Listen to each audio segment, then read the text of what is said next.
इस वाली वीडियो के अंदर हम डिस्कस करेंगे late part of DCT and collecting ducts के बारे में। तो ये वाला जो है बिल्कुल एंड पार्ट है हमारी रीनल फिजियोलॉजी का। उसके बाद में कोई भी पार्ट नहीं आने वाला। इसके बाद हमारी रीनल फिजियोलॉजी पूरा जो नेफ्रॉन है वो ख़त्म हो जाएगा basically. Okay, so this is the late part of DCT and collecting ducts. Let's learn about them. देखो, मैंने अपनी पिछले वाली वीडियोज़ के अंदर पहले भी बताया था कि जो ascending limb of loop of Henle है एंड जो इनिशियल पोर्शन ऑफ डीसीटी है वो वाला वाटर के लिए कंप्लीटली इम्पर्मेबल होता है अंडर ऑल कंडीशंस। और जो डीसीटी का एंड पार्ट है यानी कि जो लेट पोर्शन है डीसीटी का वो प्लस में जो हमारे पास में कलेक्टिंग डक्ट्स है, जो कलेक्टिंग ट्यूब्यूल्स है, ये दोनों वाटर के लिए परमेबल होते हैं, लेकिन किस एक्सटेंट तक होते हैं वो डिसाइड होता है हार्मोन्स के थ्रू, राइट। अभी हम उसके बारे में बात करेंगे।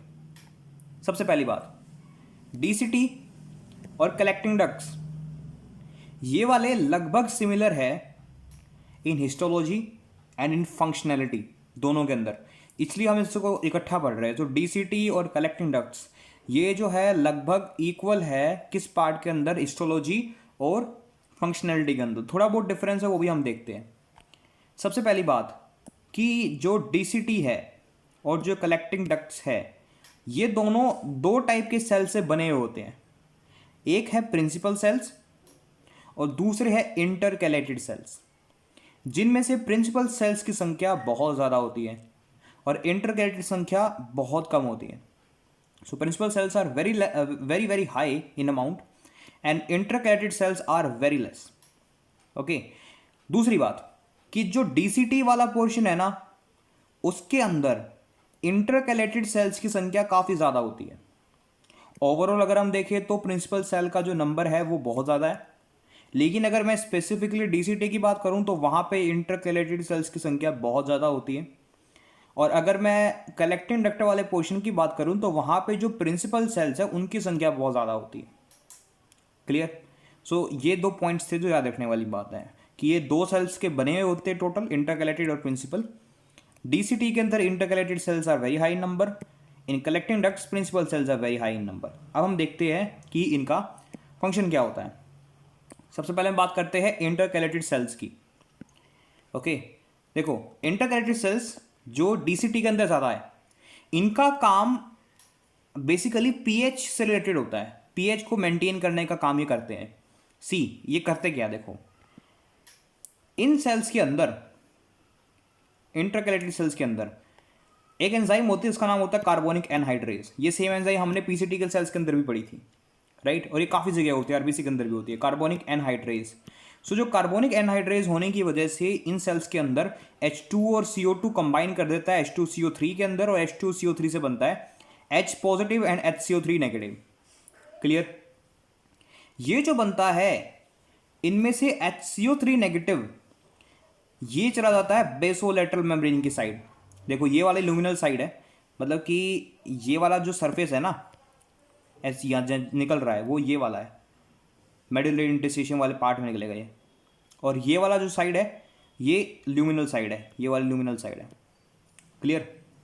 आप देखना, यानी कि H2CO3 प्रोड्यूस हुआ जिसमें से जो बाइकार्बोनेट का एनायन है वो इसने मेडुलरी इंटरस्टिशियम में रिलीज कर दिया, और उसके बाद में ये अगर कोर्टिकल वाले इंटरस्टिशियम में रिलीज हुआ है तब भी ये जाके ब्लड के अंदर चला जाएगा। तो बात क्या हुई, जो HCO3 नेगेटिव था बाइकार्बोनेट वो इसने ब्लड के अंदर रिलीज कर दिया, और जो H पॉजिटिव था वो इसने ल्यूमन की तरफ रिलीज कर दिया। यहां पे H2CO3 बना, इसने H प्लस ल्यूमन की तरफ निकाल दिया और HCO3 नेगेटिव को इंटरस्टिशियम के अंदर छोड़ दिया। ये पीसीटी सेल्स से बिल्कुल उल्टा है। सॉरी, ये पीसीटी सेल्स की तरह ही है बिल्कुल। पीसीटी सेल्स भी H प्लस को ल्यूमन में छोड़ देते थे और HCO3 नेगेटिव को अपने ब्लड के अंदर पहुंचा देते थे। जैसे पीसीटी सेल्स थे वैसे ही लगभग ये सेल्स भी काम कर रहे हैं, but there is a difference. यहाँ पे H प्लस को छोड़ने के लिए ल्यूमिनल साइड पे कुछ चैनल्स होते हैं, दैट आर हाइड्रोजन चैनल्स। जो लीकी चैनल्स होते हैं ना, बिल्कुल वही वाले चैनल्स हैं, कुछ स्पेसिफाइड चैनल्स नहीं है, ये लीकी चैनल्स हैं। बेसोलेटरल मेम्ब्रेन पे HCO3 नेगेटिव के लीकी चैनल्स होते हैं। इसी साइड पे ये देखो, ये है K पॉजिटिव। कुछ बेसोलेटरल साइड पे बहुत सारे चैनल्स होते हैं, इनमें से कुछ पोटेशियम के चैनल्स भी होते हैं जहां से पोटेशियम लीक करता रहता है। इसी वजह से जब पोटेशियम लीक करता है तो कुछ पोटेशियम HCO3 नेगेटिव के साथ बाइंड कर लेता है और बनाता है पोटेशियम हाइड्रोजन कार्बोनेट या पोटेशियम बाइकार्बोनेट K+HCO3 नेगेटिव, और इस फॉर्म में भी ये कई बार ब्लड के अंदर चला जाता है। Clear? So basically intercalated cells का फंक्शन क्या है? They are producing bicarbonate for our body, so they are maintaining the alkalosis, acidosis को डाउन कर रहे हैं वो, क्योंकि ये HCO3 नेगेटिव प्रोड्यूसिंग सेल्स हैं। पहली बात तो ये। दूसरी बात, ये H+ जो ल्यूमन की साइड रिलीज हुआ, अब इसका क्या काम है? देखो, हमारे यूरिन के अंदर, जैसा मैंने बताया था PCT के अंदर वाले पार्ट में, कि NH3 यानी कि अमोनिया आता है, थोड़ी बहुत अमोनिया भी आती है हमारे पास में, हमारे पास में मेजर कंटेंट जो है यूरिया का होता है, बट NH3 भी हमारे पास में सीक्रेट होती है थोड़ी बहुत, और HPO4 -2 ये आयन भी हमारे पास में फिल्टर होके आ जाता है। तो ये दोनों के दोनों कैपेबल है H+ के साथ बाइंड करने के लिए। तो हमारे यूरिन के अंदर जो अमोनिया आई और ये जो आयन आया, इनके साथ हाइड्रोजन बाइंड कर लेता है। जब अमोनिया के साथ ये बाइंड करता है तो ये बनाता है अमोनियम आयन NH4 पॉजिटिव, और जब ये HPO4 -2 के साथ बाइंड करता है तब ये बनाता है H2PO4 नेगेटिव। इससे दो फायदे हो रहे हैं। पहले फायदा तो ये है कि ammonia is more toxic, but ammonium ion is comparatively less toxic and more soluble, क्योंकि वो एक आयन है, राइट? सो अमोनियम आयन इसलिए हमारे यूरिन के अंदर रिलीज होता है। सारी अमोनिया इस फॉर्म में नहीं जाती, कुछ एक चली जाती है। सो जो अमोनियम आयन हमारे यूरिन के अंदर आता है उसका सोर्स है ये। दूसरा फायदा ये हमारे पास में होता है कि जो H+ जो बना है वो हमारे पास में एक्सक्रीट हो जाता है।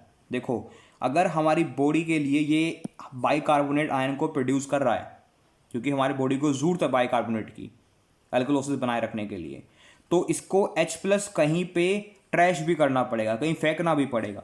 तो ये H+ को यहाँ फेंक देता है और अमोनिया को अमोनियम आयन में कन्वर्ट कर देता है। तो इसका फायदा ये होगा कि H+ डिग्रेड भी हो गया, क्योंकि H+ एक बहुत ज़्यादा एक्टिव रेडिकल है। It can destroy the cells also, right? एक बहुत एक्टिव और हार्मफुल रेडिकल है H+। और HPO4 -2 भी कई बार इसको पकड़ के H2PO4 नेगेटिव बना देता है। ये है इंटरकैलेटेड सेल्स का function. So basically they are bicarbonate producing cells, जो H+ को ल्यूमन के साइड छोड़ देते हैं, HCO3 नेगेटिव को इंटरस्टिशियम के अंदर छोड़ देते हैं। Okay, now it has a significance also. See, अगर हमारी किसी की भी बॉडी में एसिडोसिस हो गया, मतलब कि उसकी बॉडी में H+ की कंटेंट ज़्यादा बढ़ गया है ब्लड के अंदर, तो उसके लिए हम एक यूरिन का टेस्ट भी करते हैं। ठीक है, अगर मुझे डाउट है इस बंदे के अंदर एसिडोसिस की कंडीशन है तो हम उसको यूरिन का टेस्ट लिखते हैं, और यूरिन के टेस्ट में हम H2PO4 नेगेटिव का कंटेंट मेजर करते हैं। देखो, जनरली एक रेशियो निकाली जाती है HPO4 -2 और H2PO4 नेगेटिव के बीच। अगर किसी भी पर्सन के अंदर H2PO4 नेगेटिव की रेशियो बढ़ी हुई है, अगर ये रेशियो बढ़ गई इसके कंपैरिजन में, तो इसका मतलब क्या हुआ? देखो, ये यहाँ से कब प्रोड्यूस होगा? जब H+ यहाँ ज़्यादा रहा होगा। अगर ये कंटेंट बढ़ा हुआ है इसके कंपैरिजन में, इसका मतलब ये है कि H+ यहाँ से ज़्यादा सीक्रेट हो रहा है। H+ अगर ज़्यादा सीक्रेट हो रहा है तो ये वाले सेल्स ज़्यादा एक्टिव है, और ये वाले सेल्स जब ज़्यादा एक्टिव होते हैं जब एसिडोसिस की कंडीशन ज़्यादा हो। क्योंकि मैं आपको बता दूं कि इनके अंदर जो एंजाइम है कार्बोनिक एनहाइड्रेज, ये स्टिमुलेट होती है एसिडोसिस से। अगर एसिडोसिस की कंडीशन मिलती है तो ये एंजाइम ओवर एक्टिव हो जाती है और ज़्यादा HCO3 नेगेटिव प्रोड्यूस करेगी, ज़्यादा H पॉजिटिव। वो ज़्यादा H पॉजिटिव हमारे पास में H2PO4 नेगेटिव का कंटेंट को बढ़ा देगा। तो यूरिन का एक टेस्ट जिसमें हम H2PO4 नेगेटिव का लेवल देखते हैं, और अगर ये लेवल बढ़ा हुआ है HPO4 -2 के कंपैरिजन में, तो हम ये बोलते हैं कि उस बंदे को एसिडोसिस की कंडीशन है। तो ये इसका क्लिनिकल रेलेवेंस है कि in acidosis more H2PO4 negative is seen in urine as compare to normal result of the urine. Clear? तो पहली वाली बात तो ये हो गई। ये इसका क्लिनिकल रेलेवेंस है। बट आपको सारे पॉइंट्स रिमेंबर करने हैं, एग्जाम्स में पूछे जाते हैं कि भाई जो पीएच वाले के अंदर रोल है वो लेट वाले पार्ट का होता है डीसीटी के अंदर, तो कैसे होता है, कौन से सेल्स, राइट। तो इस तरीके से पीएच के मेंटेन किया जाता है बेसिकली। सेकंड जो हमारे पास में सेल्स है ये है प्रिंसिपल सेल्स। ये जो है ओवरऑल भी बहुत ज़्यादा है और इनका अमाउंट कलेक्टिंग डक्ट्स में भी बहुत ज़्यादा होता है। अब ये कैसे काम करते हैं, ये वाले सेल्स मेजर साइट है एक्शन की एल्डोस्टेरोन हार्मोन और एंटी डायूरेटिक हार्मोन की। तो anti diuretic hormone and aldosterone hormone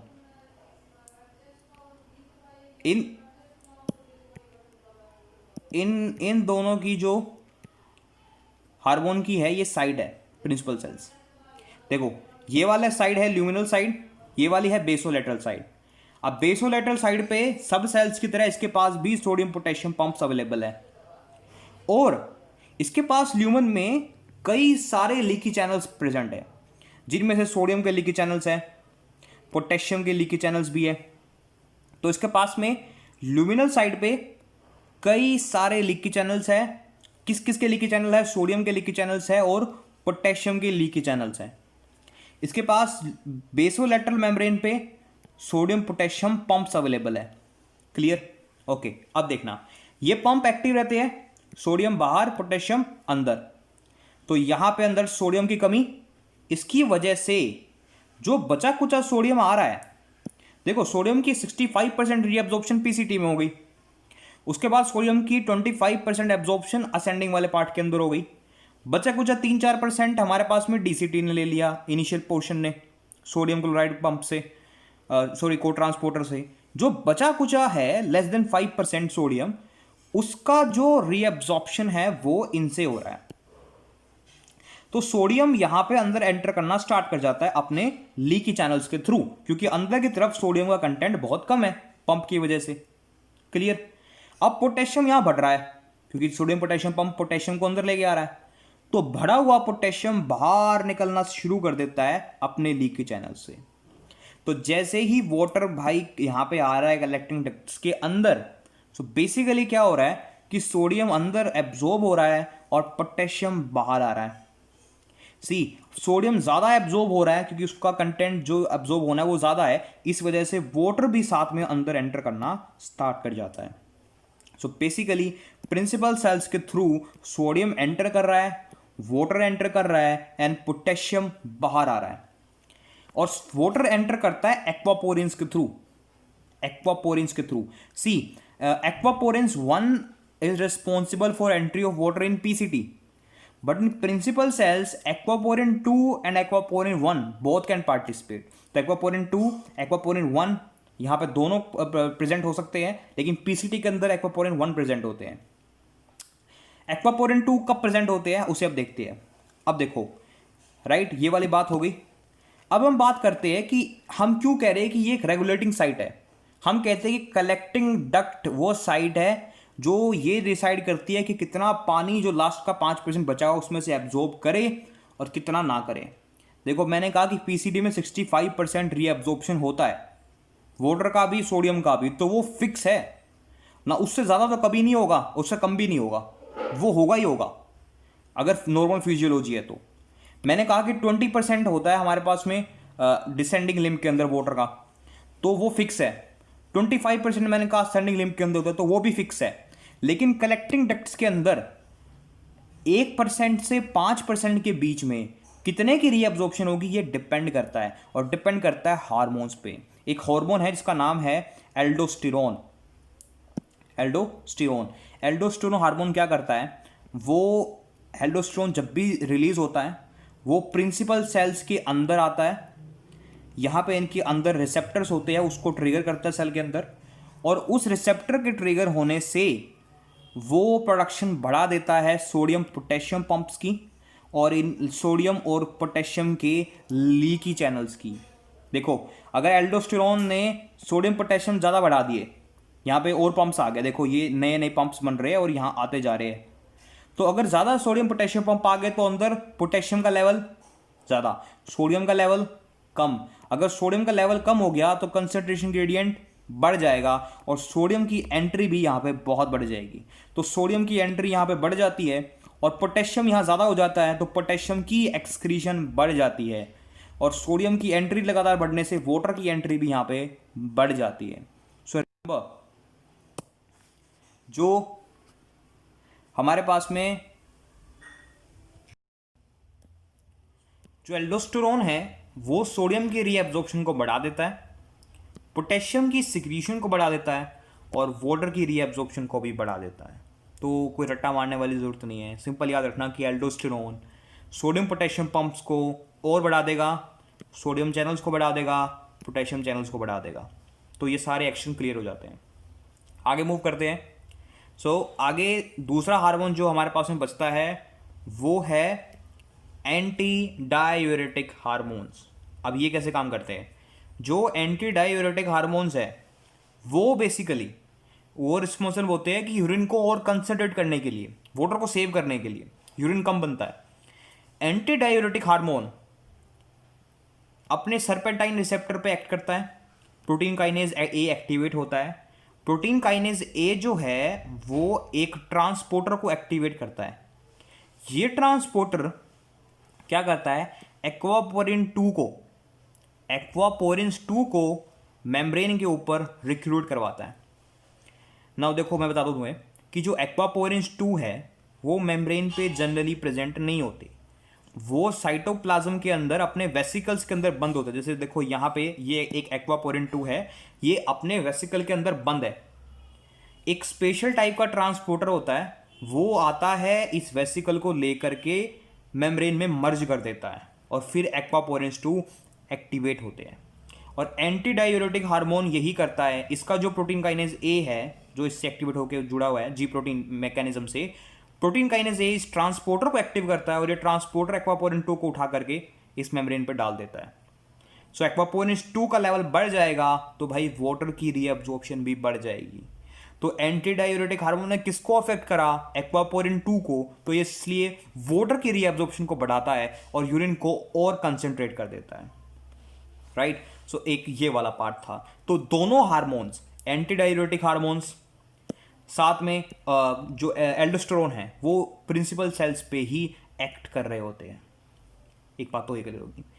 अब एक लास्ट पॉइंट जो डिस्कस करना रह गया, जो मैंने पिछली बार वीडियो के अंदर छोड़ दिया था, वो ये था कि जो डायूरेटिक्स डीसीटी के लेट पार्ट के बाद एक्ट करते हैं वो पोटेशियम सेविंग डायूरेटिक्स होते हैं। देखो, अगर मैंने कोई ऐसा डायूरेटिक दे दिया जैसे कि स्पाइरोलैक्टिनोन, वो जो है एल्डोस्टेरोन रिसेप्टर को ब्लॉक कर देगा। तो जब उसने इस रिसेप्टर को ब्लॉक कर दिया, एक डायूरेटिक्स ने इस रिसेप्टर को ब्लॉक कर दिया, तो क्या होगा? सोडियम पोटेशियम पंप और आ नहीं पाएंगे, सोडियम के चैनल्स भी नहीं आ पाएंगे। इसी वजह से सोडियम की अंदर जो एंट्री है वो कम हो जाएगी, वाटर की एंट्री कम हो जाएगी और पोटेशियम का बाहर निकलना कम हो जाएगा। तो देखो डायूरेटिक ने क्या करा कि सोडियम अंदर नहीं गया तो वाटर नहीं गया, तो भाई सोडियम की एक्सक्रीशन बढ़ गई, वाटर की एक्सक्रीशन बढ़ गई डायूरेसिस, और पोटेशियम की एक्सक्रीशन कम हो गई। क्यों? क्योंकि पोटेशियम बाहर नहीं आ पा रहा। सी, तो वो डायूरेटिक्स जो अर्ली पोर्शन ऑफ डीसीटी के बाद एक्ट करते हैं वो सारे के सारे पोटेशियम को सेव करते हैं, जबकि जितने भी diuretics early portion of DCT से पहले एक्ट करते हैं वो सारे के सारे पोटेशियम को एक्सक्रीशन को बढ़ा देते हैं, राइट। तो वो हाइपरकैलेसिस करते हैं और ये वाले हाइपोकैलेसिस करते हैं। So that was another important point two discuss. कुछ ऐसे डायूरेटिक्स भी है जो इन्हीं चैनल्स को ब्लॉक कर देते हैं, लाइक सोडियम के जो लीकेज चैनल्स हैं इनको ब्लॉक कर दिया, राइट। तो इनको भी ब्लॉक कर देंगे तो सेम मैकेनिज्म है, सोडियम अंदर आ नहीं पाएगा, पंप्स के ऊपर दबाव पड़ेगा, ठीक है। सोडियम अंदर आ नहीं पा रहा तो पंप्स ठीक से काम नहीं कर पाएंगे, तो पोटेशियम बाहर आना कम हो जाएगा। ऑब्वियस सी बात है, वही सोडियम ज़्यादा आएगा तो वाटर भी ज़्यादा निकल जाएगा और पोटेशियम कम निकलेगा, क्योंकि पोटेशियम यहीं से ही कम बाहर आएगा अपने लीकेज चैनल से, क्योंकि पोटेशियम में कंटेंट कम हो जाएगा सेल के अंदर, क्योंकि जो पंप्स है वो ठीक से काम नहीं कर पा रहे। सो ये वाले मेन पॉइंट था। और उसके बाद में जो जितने भी इंपॉर्टेंट पॉइंट्स है रीनल के वो हमने सारे कवर कर लिए हैं। छोटे मोटे टॉपिक्स रह गए हैं जैसे कि मैच्योरेशन रिफ्लेक्स वगैरह और दूसरी चीज़ें, और जो ऐसे कंसेप्ट बनते हैं जैसे कि यूरिन कैसे कंसंट्रेट होता है, डायलेट होता है वगैरह वगैरह, वो सारे के सारे आप जो मैंने कंसेप्ट पढ़ाया इनसे आराम से समझ सकते हो। तो उनको बस एक रीडिंग की ज़रूरत है, मेरे हिसाब से कुछ समझाने लायक वहाँ पे है नहीं, तो उनको रीडिंग ले लोगे तो हो जाएगा। तो क्योंकि बस ये कंसेप्ट के लिए वीडियो थी, तो मेरे हिसाब से ये वाला पार्ट अब ख़त्म होता है। तो रीनल फिजियोलॉजी यहाँ पे ख़त्म होती है और हम स्टार्ट करेंगे अपनी कार्डियक फिजियोलॉजी को। Thank you.